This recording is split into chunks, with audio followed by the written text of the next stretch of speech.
კომპანია სამჯერ დააჯარიმა ეროვნულმა ბანკმა დარღვევის გამო. თბილისის ცენტრში მელიქიშვილის ქუჩაზე კრიპტოვალუტის გადამცვლელი ეს პუნქტი ოცნების ყოფილი დეპუტატის ერთ-ერთი ბიზნესია.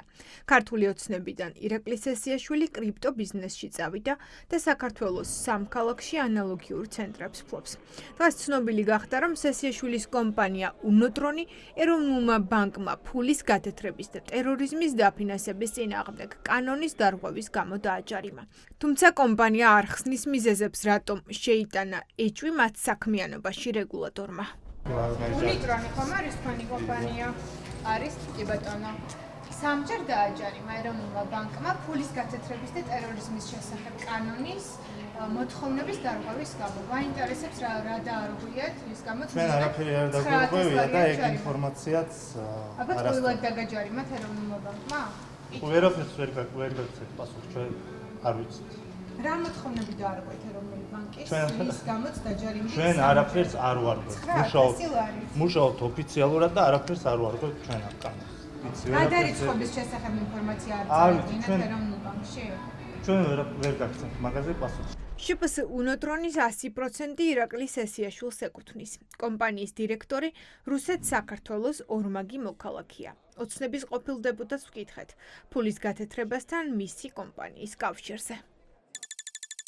Თქვენი კომპანია ეროვნულმა ბანკმა დაასანქცირა, როგორც ნახეთ, 9000 ლარით. პირველიდან გირეკავთ ფულის გათეთრების და ტერორიზმის დაფინანსების. პირველიდან გირეკავთ თქვენი კომპანია უნოტრონი 9000 ლარით დაგაჯარიმეს, ბატონო ირაკლი. 9000 ლარი. უნოტრონი ხომ თქვენი კომპანია? ეროვნულმა ბანკმა ირაკლი სესიაშვილის კრიპტო კომპანიასთან ერთად დააჯარიმა სხვებიც. ფულის გათეთრების და ტერორიზმის დაფინანსების წინააღმდეგ კანონი დაარღვია ძმები პაპაშვილების, ბაითბით ჯორჯია. პაპაშვილი ოცნების მომხრედ ითვლება. მისი კრიპტო კომპანია ცენტრალურმა ბანკმა 3000 ლარით დააჯარიმა.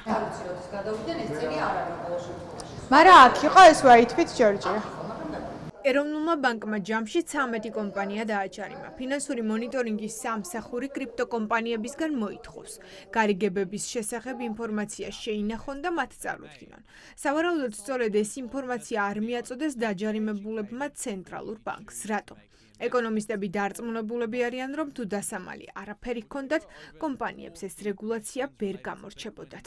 ეს რეგულაცია ემსახურება გადაზღვევას ფულის გათეთრების და სხვადასხვა არაკანონიერი საქმიანობის დაფინანსებასთან დაკავშირებით. მათ რომ არაფერი ჰქონდეთ დასამალი, ეს არ არის ის რეგულაცია, რომელიც შეიძლება გამოგჩეს. ეს არ არის უბრალოდ რაღაცა რუტინული საბუღალტრო მიმართულება, რომელიც შეიძლება გაგეპაროს და რომელიც შეიძლება გადაგავიწყდეს.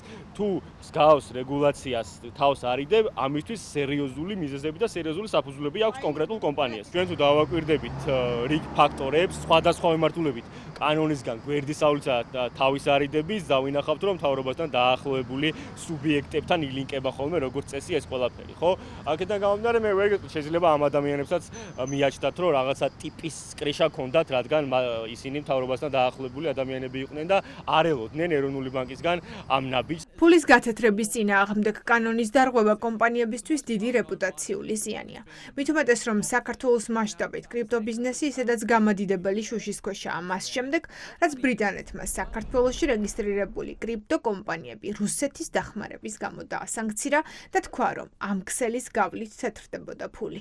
ეს უფრო არის რაღაც აისბერგის წვერი და როგორც ჩანს ეროვნული ბანკიც რაღაც მხრივ ჩათვალა თავისთავად ვალდებულად, რომ კანონის აღსრულება მოეხდინა. მსხვილი ბიზნესმენისთვის არ უნდა იყოს სასარგებლო, რომ პირობითად ამ შემთხვევაში ფულის გათეთრების და ტერორიზმის ასე ვთქვათ ნაწილში ხდება მისი დაფუძნებული კომპანიის დაჯარიმება. კი არის რეპუტაციული ზიანი მათთვის, მაგრამ აიტანენ მანამ სანამ საუბარი უფრო მკაცრ ზედამხედველობაზე არ მიდგება. საქართველო გახდა აი ამ კრიპტო 64 რუსული კაპიტალის მოძრაობისთვის როგორც ჩანს და ანუ ეროვნული ბანკი იძულებულია რომ აი ამ რაღაცა სიგნალებით ცოტა მოარჯულოს ეს ბაზარი. რუსეთის დახმარების და ფულის გათეთრების საქმეში მხოლოდ კრიპტო ბიზნესიც არ ჩანს.